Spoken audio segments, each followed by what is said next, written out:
pengungsi tetap, Saudara Anthony Loke Sifuk, Saudara Lim Guan Eng, dan sahabat lama saya Lim Kit Siang, pemimpin Pakatan Harapan yang hadir, masuk Saudara Mat Sabu, tuan-tuan Duta Besar dan tuan yang utama, rakan-rakan yang saya muliakan. Satu penghormatan bagi saya untuk bersama-sama mendengar pandangan dan hujah pengungsi DAP Saudara Lim Guan Eng dan juga dasar dan hala tuju DAP oleh saudara saya Anthony Loke. Kewilaping tajahau, saudara-saudari pandekam. Baik, semalam saya di Kongres Anjuran Mara untuk bicara keluhan masyarakat Melayu Bumiputra dan masa depan. Hari ini saya dalam Kongres DAP. Itu saja akan memberi gambaran bagaimana sukarnya mengemudi negara yang pelbagai kaum, pelbagai agama dan pelbagai dasar.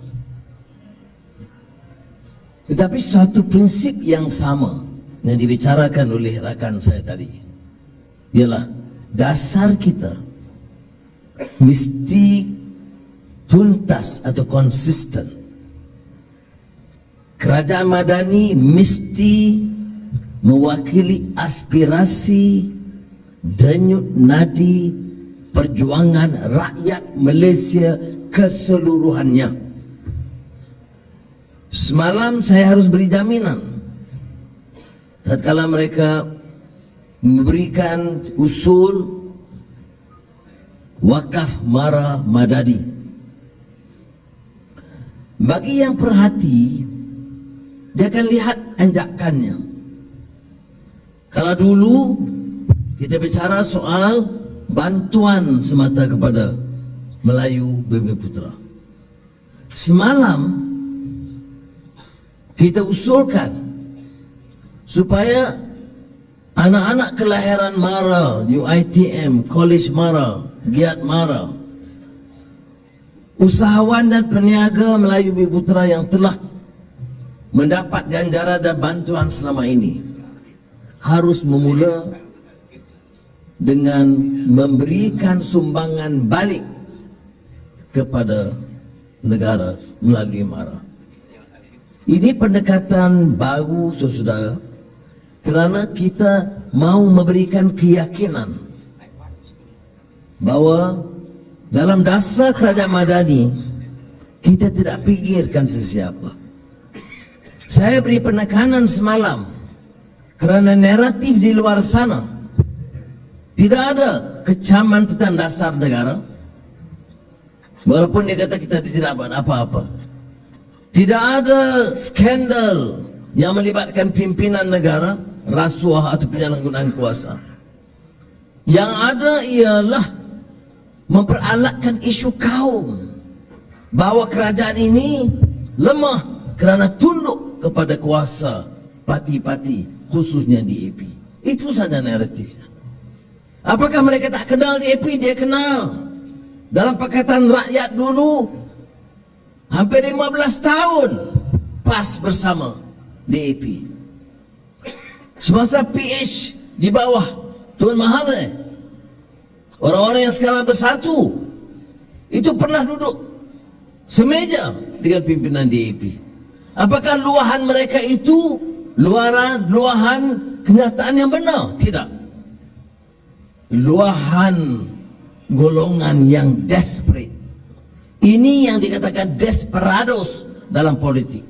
Tidak ada dasar, tidak ada kritikan dasar, tidak ada cadangan baru, tetapi bawa gendang lapuk lama, yaitu menakutkan golongan Melayu tentang kemarahan kelompok Cina, apalagi yang diperjuangkan dengan lambang DAP.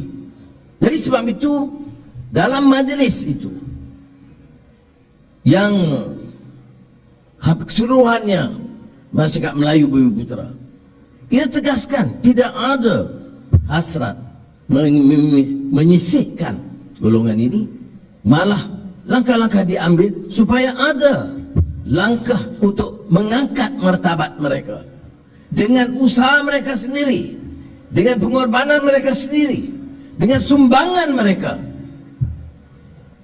Hari ini saya berdepan dengan rekan-rekan saya dalam DAP dan saya tegaskan apa dia keunikan dan keistimewaan DAP. Ini DAP, walaupun naratif di luar sana dipermainkan hanya isu kaum, tetapi percayalah, dalam sejarah politik tanah air, DAP dan pimpinan Kit Siang, Chen Manhin, Karpal Singh ketika itu, termasuk Patu yang disebut, itu yang dikatakan suara denyut nadi rakyat, voice of conscience. Soon after independence, of course there were voices, expression about fault lines in the government, issues of corruption, poverty, inequality. But DAP became, through prominent leaders, courageous, outspoken, had to undergo oppressive draconian laws. They were the voice of conscience, talking about democratic accountability, talking about transparency, and exposing corruption involving political leaders at that time. I salute them because they created and began this mass education of Malaysians, particularly among the young, what governance is all about. Jadi saya tidak memilih untuk apologetic dan defensif. Saya nak semua orang dengar, bukan saja masyarakat Cina atau India, tetapi masyarakat Melayu umumnya, bahawa pendekatan dengan DAP itu pendekatan untuk mengangkat martabat negara, mengukuhkan institusi governance dan democratic accountability dalam negara kita. Dan untuk berjaya, kita perlu dukungan dan penyertaan semua kaum, semua rakyat negara ini. Negara ini tidak boleh mengikuti rentak yang berlaku di banyak negara-negara lain di mana ada masyarakat pelbagai kaum. Mana ada negara di dunia di mana percaturan dan pertembungan antara kaum dan agama berterusan yang boleh maju dan stabil? Tidak ada. Jadi kita ada pilihan. Boleh jadi hero kaum, boleh bawa pandangan chauvinistik, boleh pertahankan kefanatikan kaum dan agama, atau menyelamatkan bangsa dan negara. Saya ucap terima kasih kerana rakan-rakan dalam DAP membuat pilihan seperti kami juga dalam keadilan dan dalam amanah, dan sekarang UKO, dan sekarang dalam rakan-rakan kita UMNO, GPS, GRS, sekurang-kurangnya memberikan dukungan berdasarkan prinsip ini, bahawa negara ini mesti tegak atas landasan yang betul. Ya, tidak mudah. Sebab itu saya mulakan dengan menyatakan, semalam saya dengan Perhimpunan Melayu dan hari ini dengan DAP yang pada persepsi orang Melayu itu tidak mendukung suara Melayu. Tapi ini kita harus navigate. Pertama, nyatakan yang benar. Kedua, nyatakan dengan berani dan tegas. Dan ketiganya, menyatakan bahawa kita tidak ada pilihan. Tidak ada negara di dunia, saya tegaskan, yang berhasil kalau diizinkan suara dan lawangan kaum itu berterusan. Itu yang pertama. And we have, I will reiterate what was voiced out by the Secretary General, we have taken the right decision and we are on the right path.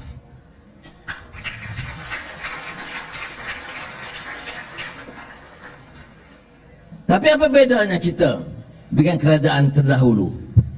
Kita tegas dengan keputusan kita melaksanakan reform. Dalam reform, ada yang takut reform, yang merasakan reform itu tidak menguntungkan kaum mereka. Tapi di kalangan yang pro reform, ada yang kurang sabar, dan saya nak ajak rakan-rakan gunakan kebijaksanaan. Semua revolution dalam sejarah itu tidak berjaya kalau pimpinannya itu gopoh melaksanakan perubahan. From the French Revolution, we have learned that liberty, equality, fraternity itu slogan yang diterima umum. Tapi kalau dilaksanakan perubahan terlalu mendadak, dia lahirkan Robespierre dan the Reign of Terror. Dan 10 tahun setelah Revolusi Perancis, nasib rakyat miskin masih kekal tidak terbela. Kerana pimpinannya bergaduh soal reform, tidak fikir soal rakyat. Jadi bagaimana kita harus imbangi? Sejarah terakhir, Poland, di bawah Wałęsa, Czechoslovakia, di bawah sahabat saya, yang menjadi presiden,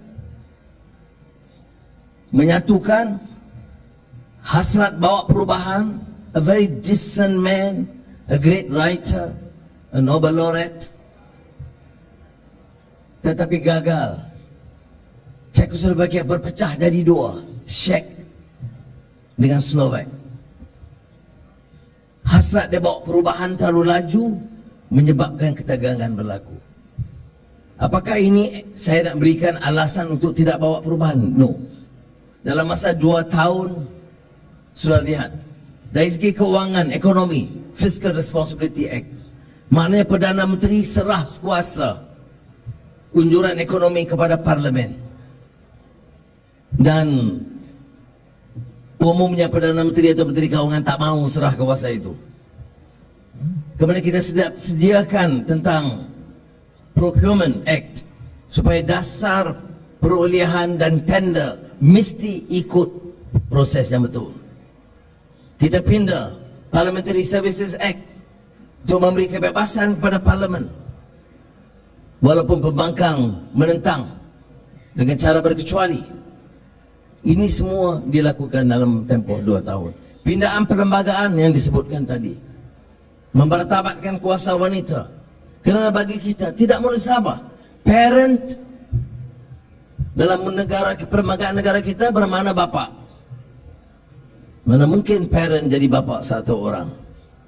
Tapi itu termasuk dalam perlembagaan. Maka kita pindah bapa dan ibu. Tetapi proses pindaan itu tidak mudah. Kita mesti dapat kesepakatan ke semua. Sekurang-kurangnya ada 2/3 undi. Kena bawa rojok kepada Balai Raja Melayu. Ada juga beberapa pendirian mereka, pandangan mereka yang harus dibawa balik kepada Parlimen. Ada juga pertimbangan keselamatan.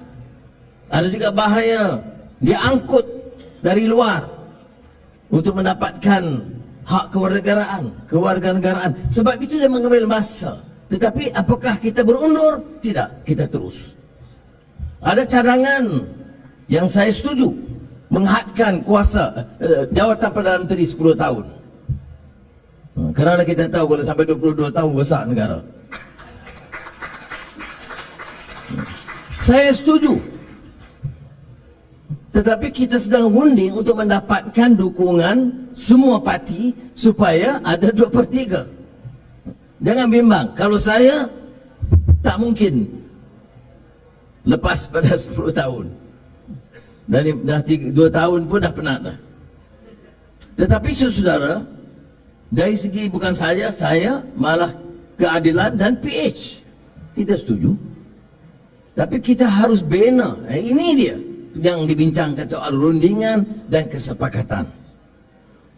Kita kena tegangkan dan dengar bila ada kesediaan 2/3, kalau ada persetujuan 2/3 sesi akan datang, kita boleh pindah. Tetapi jangan bawa usul kalau belum cukup, kerana yang pembangkang ini apa dia kata pun kita tak boleh percaya sebab dia boleh ubah. Fatwa dia boleh ubah ikut masa. Ini terkait juga tentang Badan Kehakiman. Semalam Badan Peguam, Majlis Peguam membawa usul untuk memastikan proses kebebasan.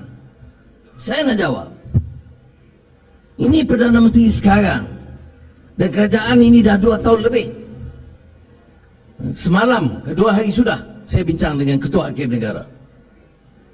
Saya nak tanya, kes mana yang kita campur? Keputusan mana yang saya cakap dan terbincang dengan hakim? There is absolutely no interference in judicial decisions. None whatsoever. Not even once do I speak to the judges or the CJ or any members of the judiciary. And to me, looking at the context and historical antecedents, this is a major departure from the past. Siapa yang tidak tahu Ketua Hakim Negara ulang alik ke pejabat Perdana Menteri? Siapa yang tidak tahu tentang laporan dan petua on the independence of the judiciary yang pernah dikeluarkan pada tahun 2000-2001? Semua kita tahu. Saya dan ramai rakan-rakan di sini punya pengalaman. Bagi saya itu yang terpenting. For us, do not underestimate this. Our failure is failure to communicate effectively. We have done this that no previous governments have done. That the Prime Minister and the government have not compromised on this principle of the independence of the judiciary and have not interfered in any case involving the judges. Bagi saya ini penting. Kita tak campur. Ada beberapa proses lain kita bincang. Tapi kita ingat, ini saya nak sebut suatu hal yang agak kontroversial, Gobind. Ini bukan bermakna Perdana Menteri itu semuanya betul, ataupun Ketua Hakim dan Hakim-Hakim semuanya betul.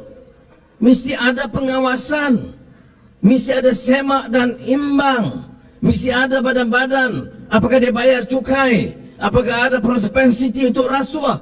Kerana ini perkara ini pernah berlaku cara meluas dalam Badan Kehakiman. Jadi kalau tanya saya, setiap perubahan itu harus dilakukan dengan cukup berhati-hati.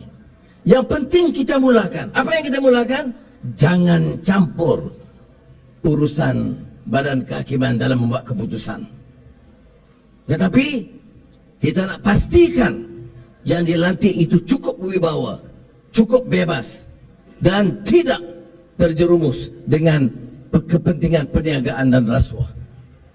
Ini tanggungjawab kita dalam kerajaan. Sebab kita yang kena jawab di parlimen dan kita kena jawab pada rakyat. Dan kita tidak boleh bicara dan kemudian kata kami bebas, tidak akan dipersoalkan. Yang akan dipersoalkan itu Perdana Menteri dan Jemaah Menteri. Oleh itu, biar ada komitmen. Yang pertama, kebebasan Badan Kehakiman. Tapi semua perubahan lain harus kita teliti supaya jangan kemudian membawa kerusakan kepada sistem kefahaman dan semangat perlembagaan kita. Jadi saudara, ada agenda lain. Saya tidak bermaksud ini ucapan dasar itu oleh Susah Agung. Tapi oleh kerana disinggung hal-hal ini, saya ingin ambil kesempatan jawab. Tapi saya nak bagi keyakinan begini. Kita ini bangkit baru-baru ini dengan cetusan reformasi. Dan zaman saya dalam hidup yang penuh ujian dan derita, masuk keluar penjara, sahabat-sahabat di sini tetap setia dan berprinsip.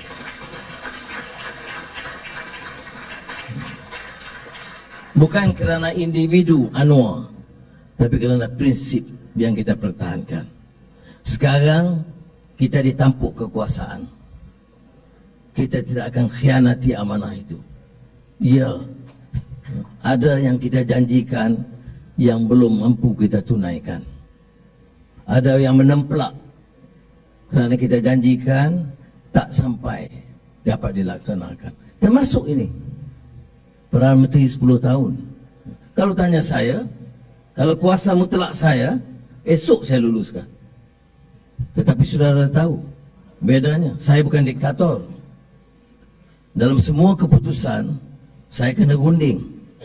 Dalam semua keputusan yang memerlukan pindah perlembagaan, saya mesti dapat konsensus 2/3. Tetapi saya ingin bagi jaminan kepada rakan saya di AP, we will never compromise on the core policies and values of this country, which means a democratic society, a just society, that no one person should be marginalized or discriminated against. That is our policy, and that policy remains. Jadi ini, saya nak bagi jaminan dengan suara ini, betapa sukarnya pun kita akan hadapi bersama. Dan saya ucap terima kasih sekali lagi kepada saudara Lok dan pimpinan DAP, dan juga yang bukan besar tapi tidak turut bertanding, kerana ini kawan-kawan lama ni, sahabat-sahabat yang cukup setia. Saya tidak pernah bergunsing kalau Kailun pendirian saya dan tanya, Kowai, you see, it's interesting. Not that I communicate with them daily or even weekly, but I don't worry at all, because I know they are with us as a team and committed to this struggle without compromise. Jadi sekali lagi saya ucap terima kasih kepada saudara. Selamat bersidang. Kalau ada suhu panas sikit, bagi tenang. You know what I mean? And I look forward to working together as a team. I'm very appreciative of the fact that both of them have given strong commitments, and may I again reassure you that this principle, these policies, and this government, Madani, is here to stay and serve the people. Terima kasih. Assalamualaikum.